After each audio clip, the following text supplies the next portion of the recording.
Today I want to have some fun and show you one of the stitches that I have really been enjoying a lot lately, and I feel like is a great kind of easy beginner stitch if you are wanting to venture into making some patterns on your own, and it's just a good starting place. So I've made quite a few things out of this stitch. It is the corner to corner stitch. As far as I know, been around quite a long time. There's quite a few videos out there, but I am working on some projects that I would like to share with you, and so I thought it would be a great idea to just share the foundation of this in case you want to do some experimenting yourself. This is one of those where you can use really any type of yarn and any size of hook. It just is going to matter on the thickness of your project, if you want it to be drapey, if you want it to be real stiff.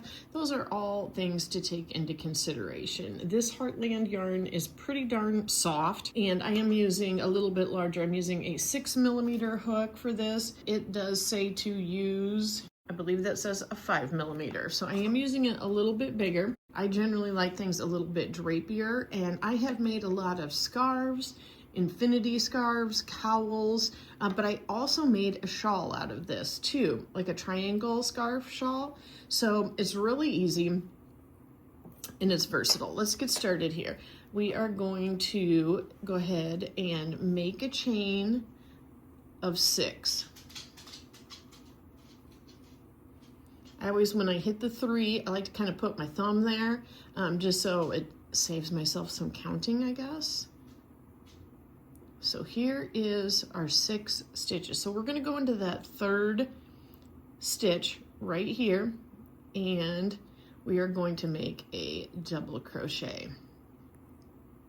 So that gives us our first 2 stitches in this, and then we're going to take the remaining 2 stitches here and also fill those with 1 double crochet each, so that we will have a total of 4 double crochets in this little, generally people call them blocks.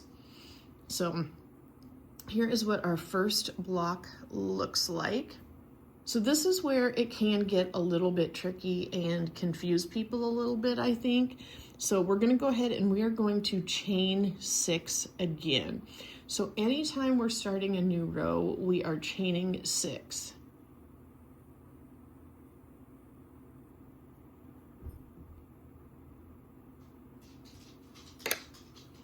I'm going to double crochet into that 3rd one. It's like once you get in the zone and get the hang of it, it is so easy. And you can make, whatever size of a project you want out of this as far as like width and length. Okay, so I've got my 2nd block done, and it looks, a little silly right at the moment. So what we're gonna do now is flip that lower block. So it looks like this, and I'm gonna stay in here, and then where this, you see how there's like a little bit of a curve right here? This was from that chain 6 initially that we did. So I'm gonna go ahead and slip stitch into there. So now these 2 are connected, and the first row had 1 block, and the 2nd row is going to have 2 blocks. So you can see that. So instead of chaining 6, we are going to go ahead and chain 3. And then we are going to do 3 double crochets, and that will be our 2nd block.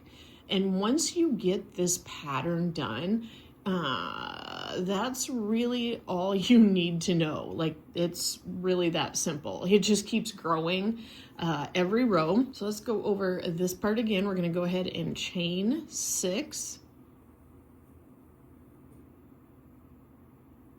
double crochet into the 3rd loop, and then 1 double crochet in each of the next 2 loops. So here's our block. Again, it looks a little bit goofy right here. So we are going to go ahead and flip our project, and we're going to start on this particular row, row 3. So slip stitch, And then I'm going to do a chain 3 and then 3 double crochet. 1, 2, and 3. So basically in every block you need to have 4 different stitches in each one, because that first one where it's either a chain 6 or a chain 3 is going to be what you're looping into, you know, like slip stitching into for the next row. Right here is that one. So I'm going to go ahead and slip stitch and make the third and final block for row 3. And this is working in a diagonal. So you could make this as large as you want and just keep making a diagonal, and it would end up being a triangle scarf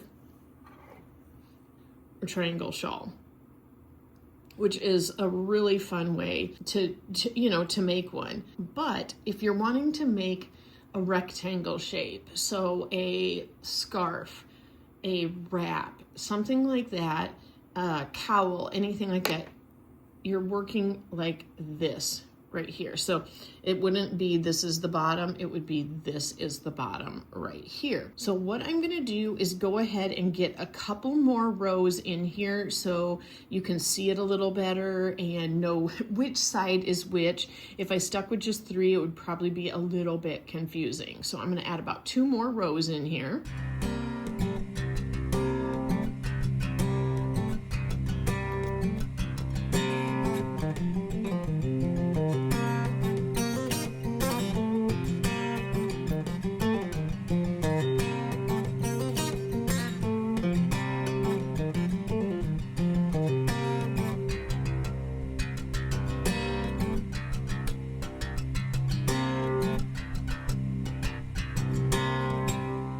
So now I've got this the width that I want it to be. It is 5 blocks across, and you can see how it almost has like a little bit of a basket weave pattern there, because these are going up, these are going across, up, up. Remember, if I said you're wanting to do a triangle shape, like for a shawl, you would just keep going like this until the triangle is as large as you want. Easy peasy. If you were to want to basically make a square, technically it would not be a granny square, I guess probably technically, I don't know.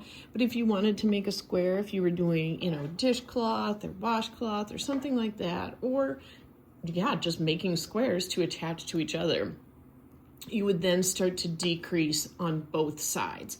But that's not what we're doing here. If that's something you want to see, let me know. But what we're going to do here now is we're going to keep growing it longer over on this side, but we're not going to keep growing it wider, which means every time we get over here and we're traveling back up, we are going to add an extra one.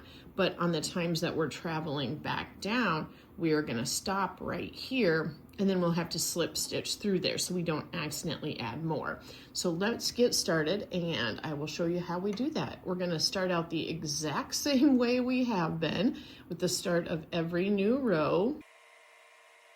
It really becomes second nature. And flip our work, and we're gonna start working down.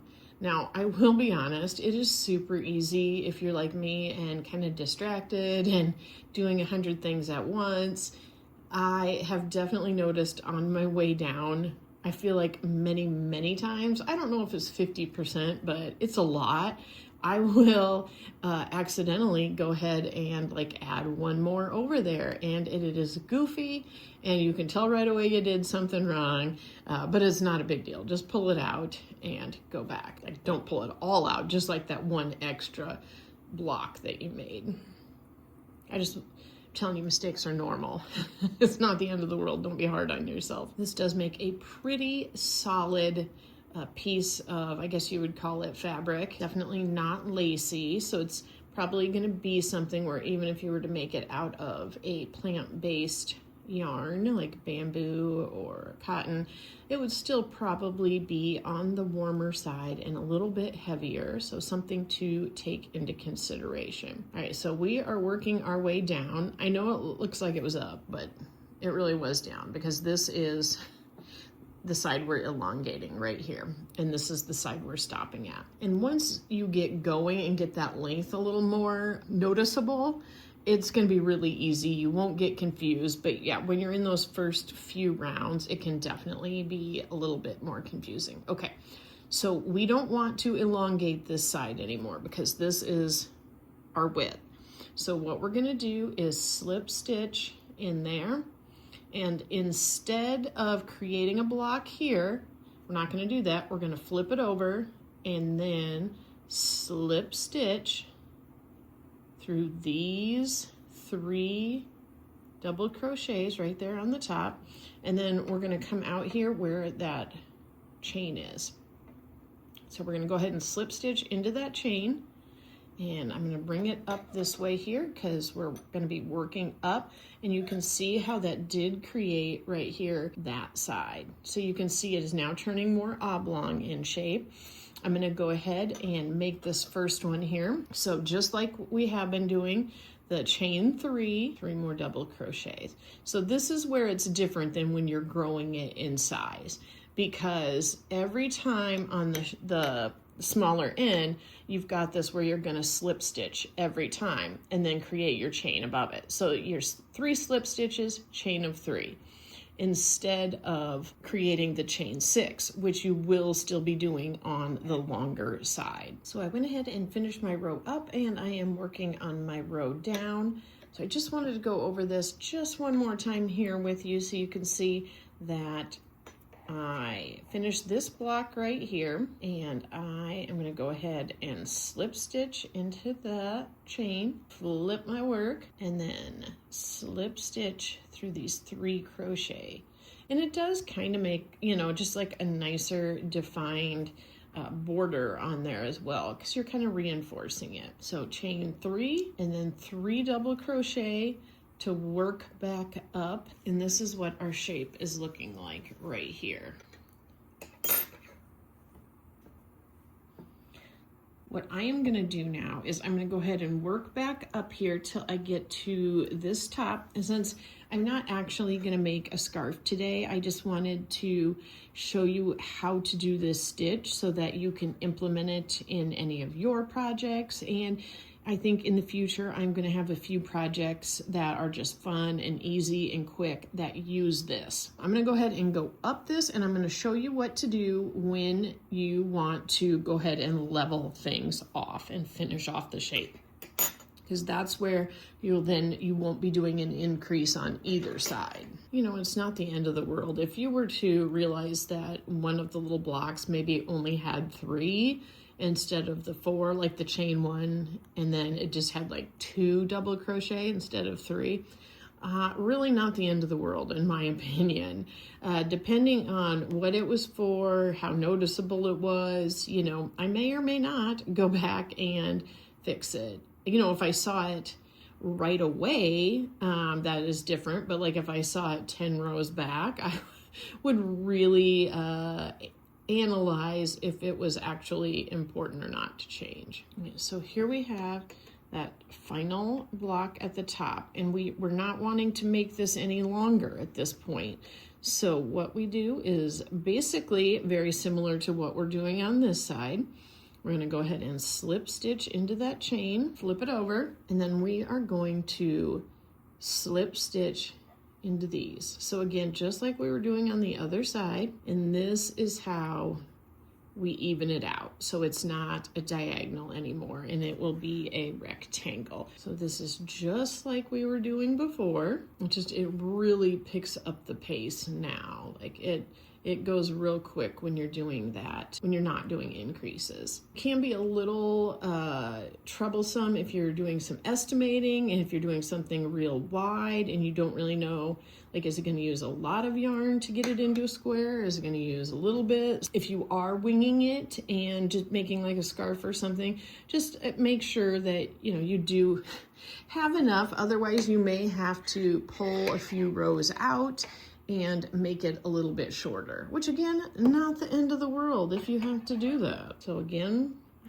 on that side, I'm gonna go ahead and slip stitch and start working our way back up.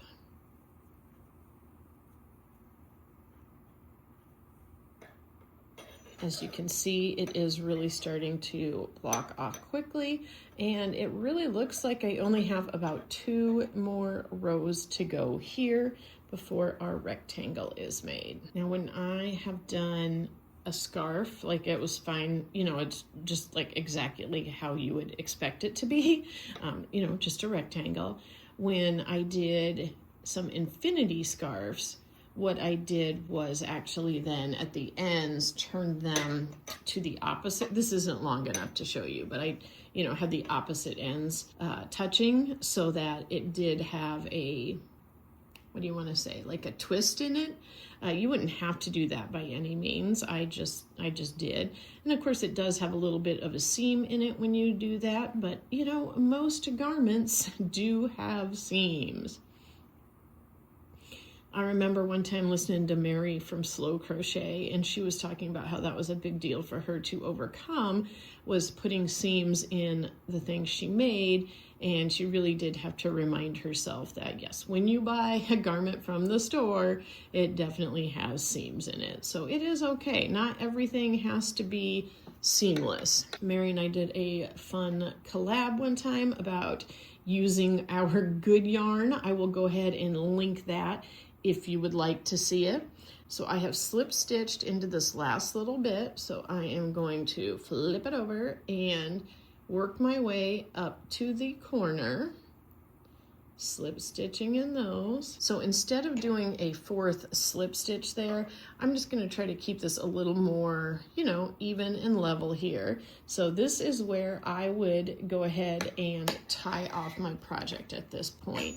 So super cute, super easy, and I think you can do so many different projects with this. It is versatile, it is fun.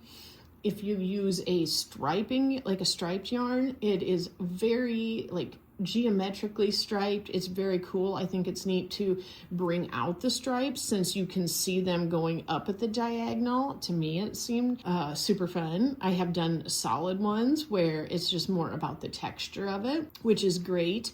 If it is like you want to show off, like if it's, well, I mean, really, this is a tweed, but kind of like that, just keep it simple. There's so many applications. So I hope you have enjoyed this quick and easy corner to corner stitch, and let's get crocheting and make it into some projects soon.